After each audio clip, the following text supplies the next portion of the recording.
There's a track on my Bandcamp subscribers page called Earthbound, which was pretty much improvised. It's a nice track, sort of ethereal. There's a couple of guitar chords in a loop, and then some strings, some synth, and what I think is quite a good vocal line. I'm sort of blowing my own trumpet, but yeah, it's good. It's a good track.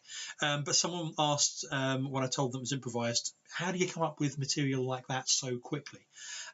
Well, it's an old musician's trick. Any composer would tell you this. I learned it from Alan Burnett, who was my composition tutor when I was at uni. And what you do is you take a piece of chalk and you draw out a musician's circle. There's more than one way to do it. Some people like decorating that with the Andragora sigil, some people the Ligeti runes. But Burnett, who was the lecturer in occult musicianship, he preferred just a simple three-form triangle arrangement that he'd learned from some shaman percussionists in Borneo. So on this particular night when I was composing Earthbound, it's a bit of a funny story actually. Was preparing my musician circle, but I didn't realise, because it'd been overcast and I just hadn't been paying attention. It was a full moon. And I hadn't been paying attention to the phases of the moon. Usually I do. But I'd had a bit of a cold. So I didn't realise, and I started casting the spell. The way it's supposed to work is you make the circle, you sacrifice a small chicken or a lizard or something, and you chant the summoning spells of Thelonious. And that will bring into this realm a chord progression or a new verse or something. Just a new idea to get your composition started.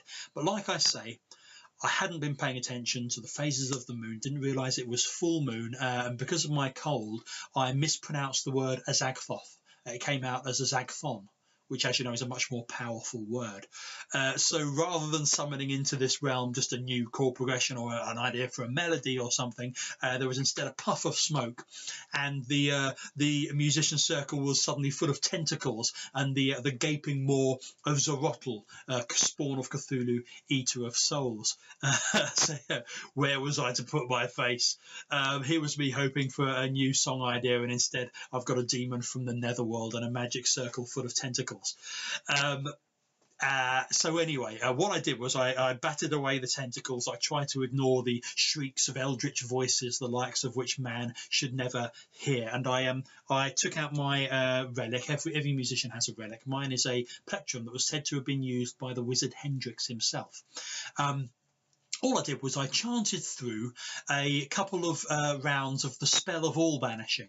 Now, every musician knows that, and yes, of course, as you know, you can use it to banish stage fright, but it's good for demons as well. So chanted through that, and Zorotl was put back in his nether plane, but that only left me with about half an hour until the family were going to get home, and I had to cook dinner. We were going to have dinner, so I had about half an hour to wipe up the slime, get rid of the singe marks on the ceiling, and just improvise the song. So that's how Earthbound came about. I think it works all right. It's a good track. You can subscribe on Bandcamp if you want to. Thanks for listening.